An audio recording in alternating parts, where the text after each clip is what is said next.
Welcome. You've found your anchor at the crossroads of power and presence. This is Musings and Modalities.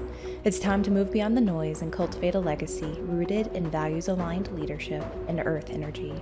We've evolved the conversation, bringing you a grounded perspective on embodying true luxury and beauty in your life and work. If you feel the resonance of truth and are ready for the shift, you are home.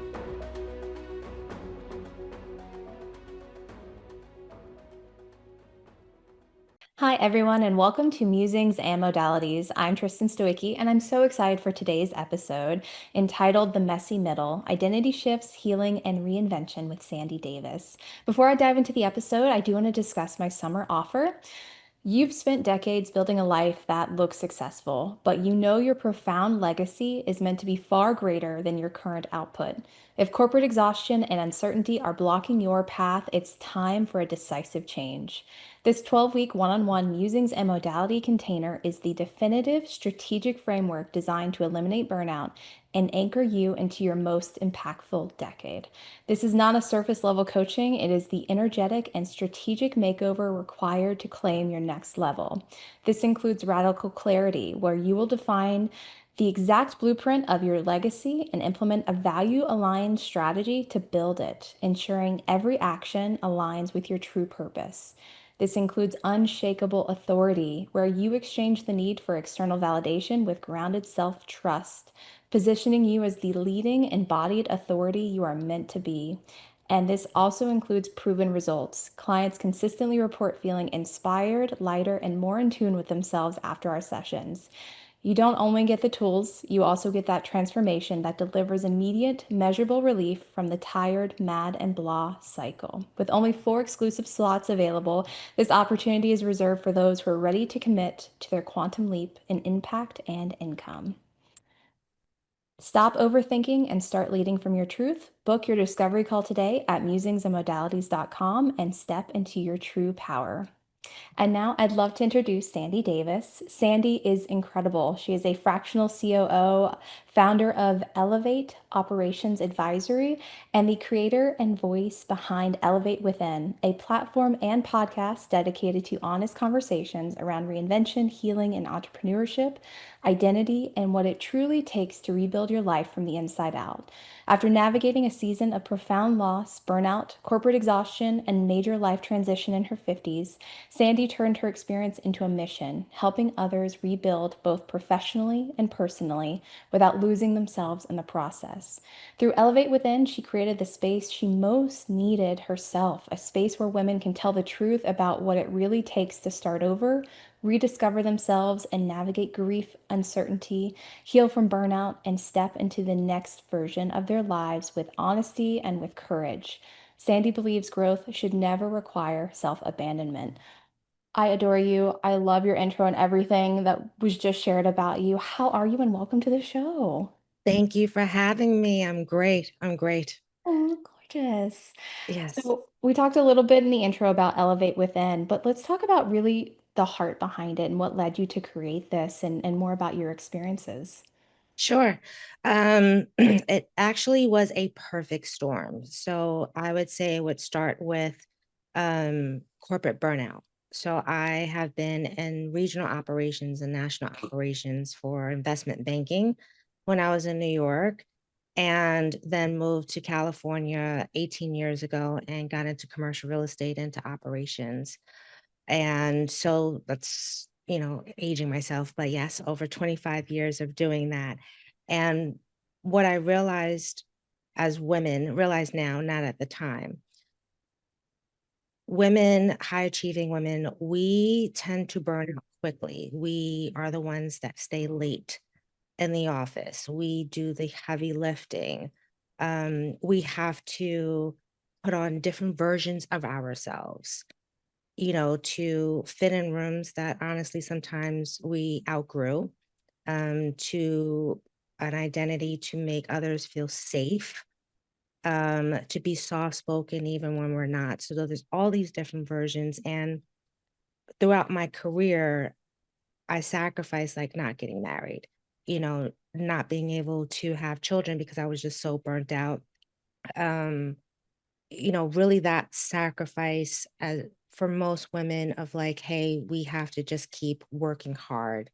And, we don't understand the signs of the burnout.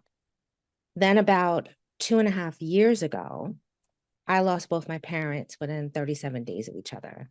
My dad went first. He had his issues. He was an alcoholic, he was on drugs, but he was a functioning drug addict. So he always worked, and health decline, depression.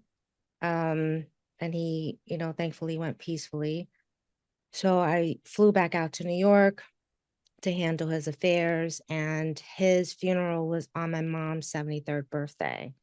So I didn't get a chance to see my mom. My mom obviously didn't go to the funeral. My dad married like 4 times over past my mom. Um, so I was trying to deal with that. That was like the first time I've ever had anybody close to me die. And, I remember getting back and had to go straight back to work. It was like, hey, we need you. Sorry for your loss. Then my mom would always text me every day, just to kind of check in. She lives in New York as well.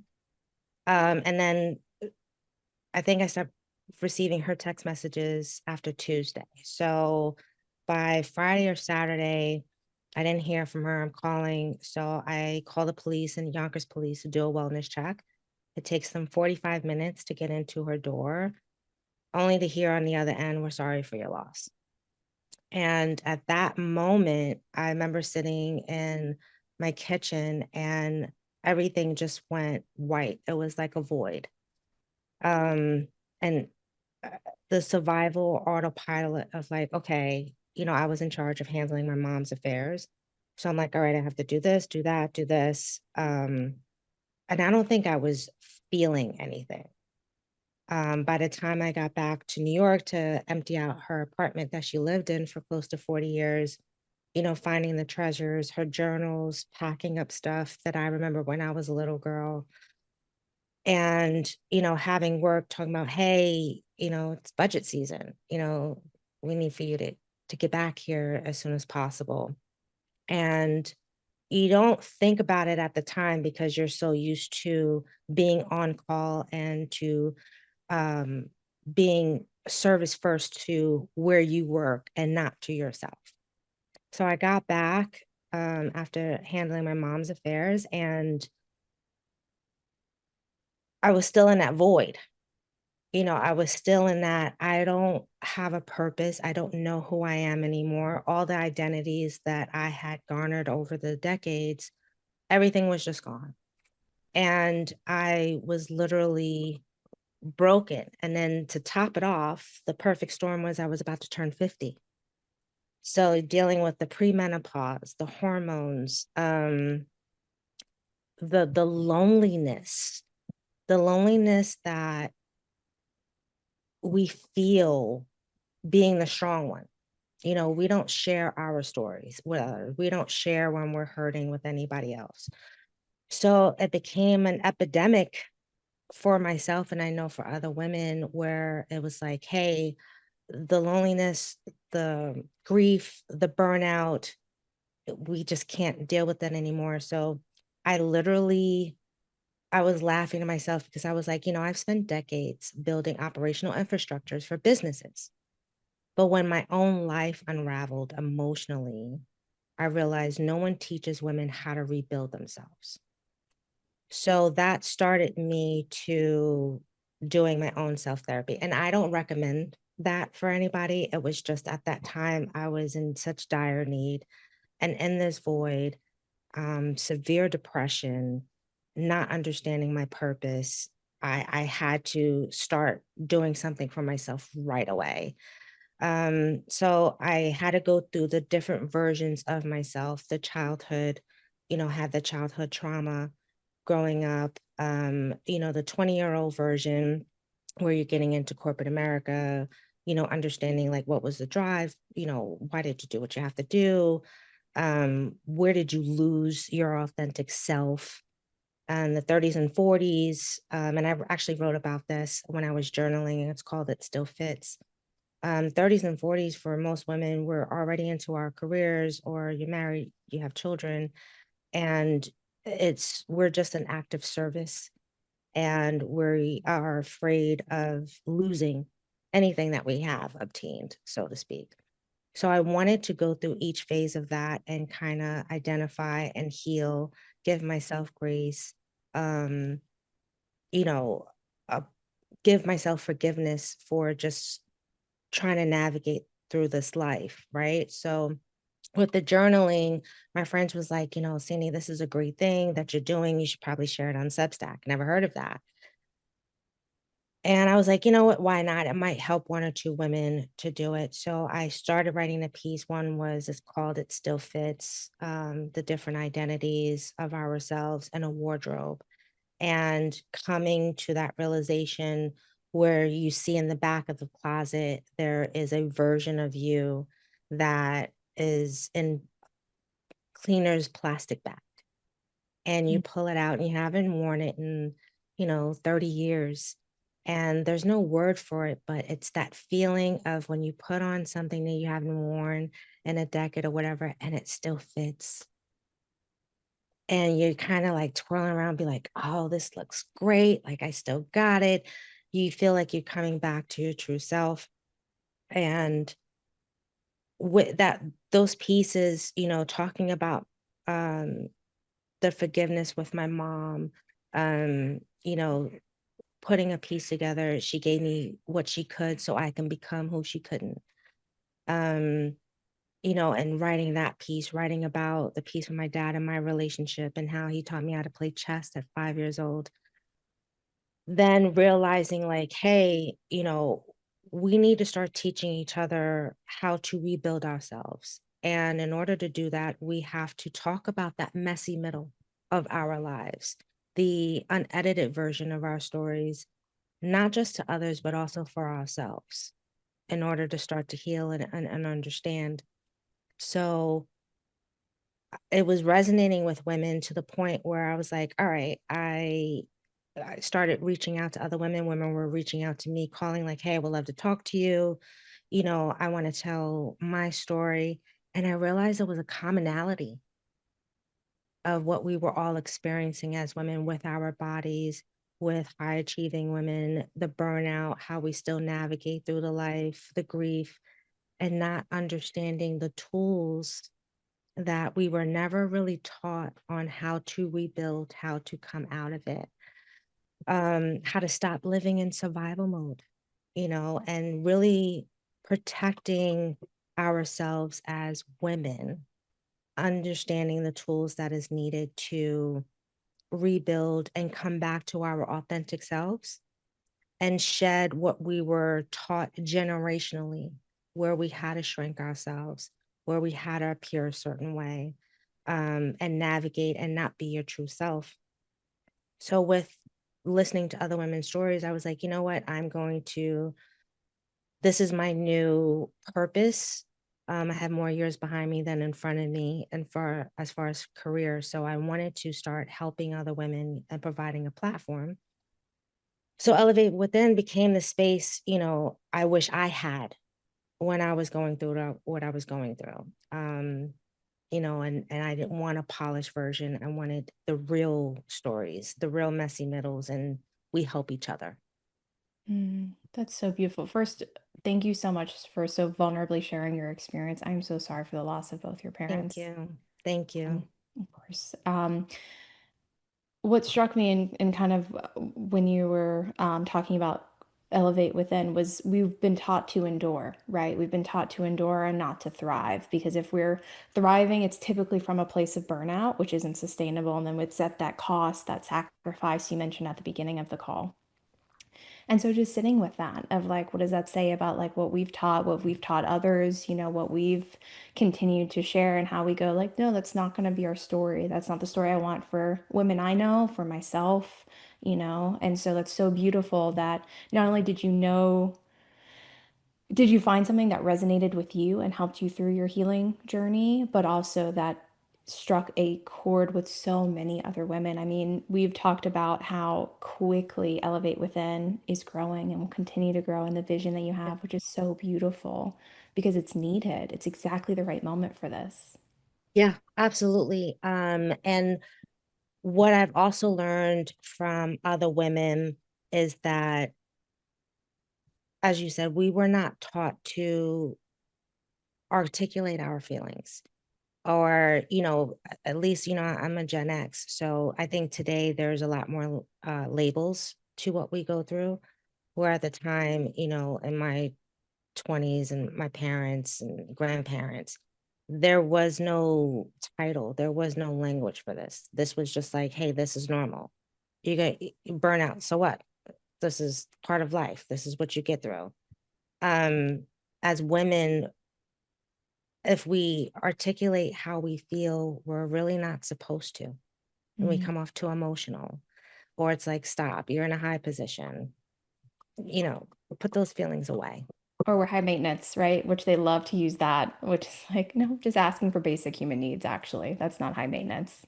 Right. And it's a matter of now's the time where we take that autonomy to take back our freedom, to be able to express ourselves, to understand that, we need to break down everything that we were conditionally taught for generations. This is ancestral that we've been taught.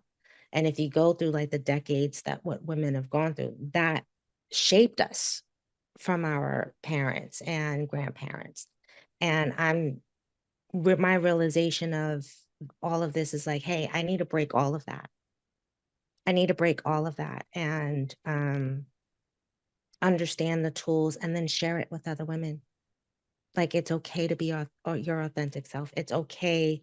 We're going to go through the messy middles. Let's talk about it. Let's exchange ideas and advice for each other and rebuild and become something better, the better versions of ourselves that we desperately need to be. Mm. Do you find that when you hear in interviews or if you're reading biographies or memoirs, that when they kind of skip over the messy middle, that it feels a little false to you or it feels a little too polished? Can you talk about like, because you're so great about embracing that messy middle, and so often people just want to say, like, if I talk about it too much, then I'll be back in there. And so I just wanted to get your feedback on how you've come to name it, and then also if you find others kind of skipping over that, glossing over it, what kind of how that feels in your body. Yeah, so you have to learn that, well, you have to understand first the messy middle is what we go through and it's cyclical. Um, to not understand that, to not talk about it, then you're doing a disservice to yourself. Mhm. You have, and so yes, there is that fear of like, oh my God, I have to relive it. But you also have to understand, but you're not there. I have a quote on my desk. I wrote a while ago. I put down, I let go of the past. I no longer live there. Mm, Therefore, I have no past fears. What will I be afraid of today? mm, That's a question you need to ask yourself. yeah. So when those women are like, I don't want to go back there, I'll be like, but you're not. Those are past fears. Those are past traumas. We're now going through it to heal ourselves from it, to recognize it so we don't keep repeating the same traumas. And you have to tell yourself that voice in your head that's saying you can't do this, you're not good enough, you know, you're being ridiculous. You need to talk back to that voice. And you need to say, I'm not that person anymore. Yeah, I lived through it. I got on the other side of it. Now I want to learn from it and heal from it so it never happens again. So Mm. ask yourself, if your past fears no longer exist, what are you afraid of today? When working with my clients, I often ask them when we're working through moving something out of their body, so they're not holding on to that stagnant emotion, to release the emotion but keep the wisdom, which I think is really important to honor their experiences without it being a reaction or a trigger for them that they're kind of carrying with them. And so I feel like that's so resonant to exactly what that messy middle is, where you now have better tools. And so as we go through those, cyclical events, right, we are now better equipped to handle what life throws our way and the changes that come through because we have the wisdom backing us up. And then we also have those better items in place to really get through it, not just cope, right? It's more than coping. It's healing and moving through and saying like this is a current experience, but this is not my every, always experience. Absolutely. Absolutely. The response that you've gotten from women has been incredible. So I just wanted to kind of spend some time talking about the feedback that you've gotten from your podcast. If you want to share a little bit about it, I love that you're doing roundtables, which is such a beautiful way to facilitate beautiful conversations and moments of learning. Yeah, absolutely. So, this triggered talking to these women. A lot of the feedback that I've definitely heard is we needed a space to talk about this. There are women that actually want to talk about, like, hey, I went through this and I was afraid to tell the story before, but you shared your story. I want to share mine and I want to learn and I want to pay it forward and I want to warn, especially the young women coming up, the Gen Zs and stuff like that, where they don't have the tools that are taught this. There were some where it's just like, I thought I was the only one. Mm, That's a common thing. I thought I was the only one going through this. I feel seen. Thank you for understanding. And it's like, we've been through it. And these are women, not just in the US. I've spoken to women in Amsterdam and Japan. It doesn't matter where you grew up, it doesn't matter your ethnicity, doesn't matter if you grew up rich or poor. There's a common theme with the women of like, I've gone through this, I've gone through the burnout. I've gone through the grief. I've had to keep everything down. I did lose myself. I don't know my purpose. And so it was like, all right, I decided to put a series together, which is the architecture of reinvention. And it's the art of unbecoming. So again, shedding all of those past inherited fears and survival modes. And it's really, I don't have all the answers, but collectively as women, we can share our stories and then we can give our own antidotes of how we rebuild, how we recognize, how we pay it forward. And that's the community and the network that I want to build. it's incredible. And our building, yes, like it's Yeah. in, it is here, it's coming, it'll continue to grow. It's stunning. Especially when you think about the art of unbecoming, I often think about the connection to that. It's not only inner child work, but younger self. When like, who were you before someone told you that, a specific job would make a lot of money or that, being an artist is hard and like whatever those like very fear-based, Mm-hmm. things that people just tell children all the time and not understanding that it's really rewriting that into their very soul and DNA, and it's whether or not that child is pushes through it or, works around it or just takes it as truth and that becomes a part of their life. And so it's so stunning to be like, you have everything you need, and there are also tools available to you as you need them, to re-find who you were always meant to be and who you are. It's like all of those in one kind of beautiful package. Yes, yes, and it's something we need to learn again. Yes, there are self-help books. There are other podcasts that'll talk about, hey, this is how you navigate in corporate America. This is how you control your feelings. This is how you identify your feelings. And it's like, yeah, we can control it, but how do we identify it before we spiral? And how do we get out of it? How do we give ourselves grace? How do we forgive ourselves? And understanding like each part of our lives is a different version, Mm, and so you have to heal those different versions. And the older you get, it's it's one of those things where it's like you have to recognize the childhood, the preteen, the 20s, 30s, and 40s, all the way up to understand at 50 you should come back to who you really are and not live in survival mode anymore and not live with the burnout, the grief, and depression or mm, loneliness. absolutely. Yeah.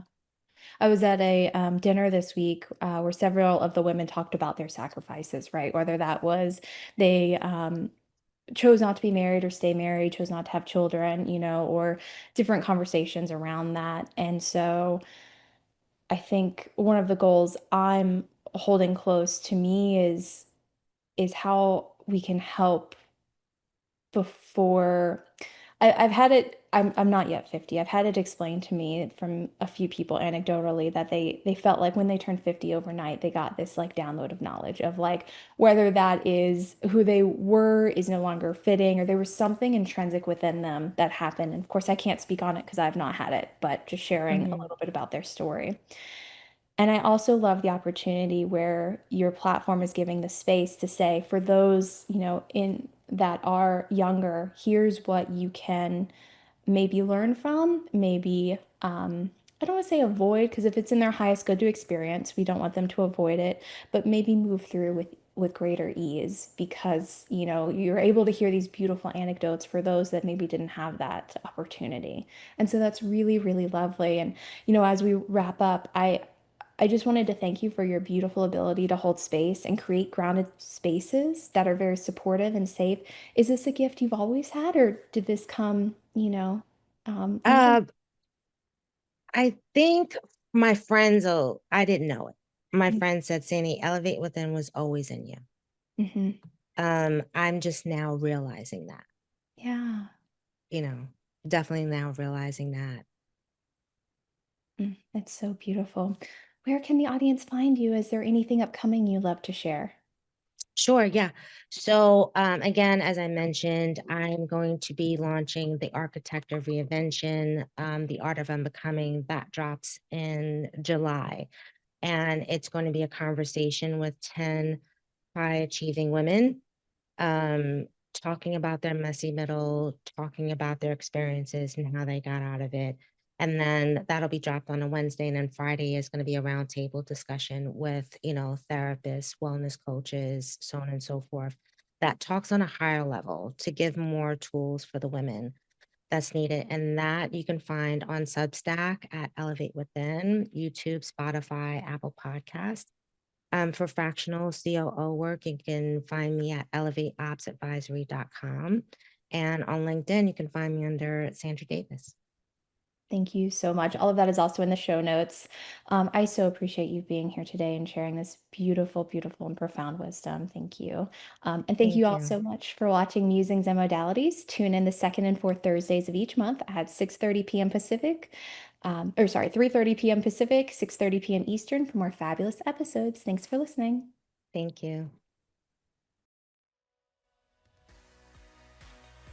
Thank you for tuning in to this week's episode of Musings and Modalities. The truth has a resonance, and if you felt that today, I invite you to subscribe to my channel. Be sure to share this episode with anyone ready to step into their legacy.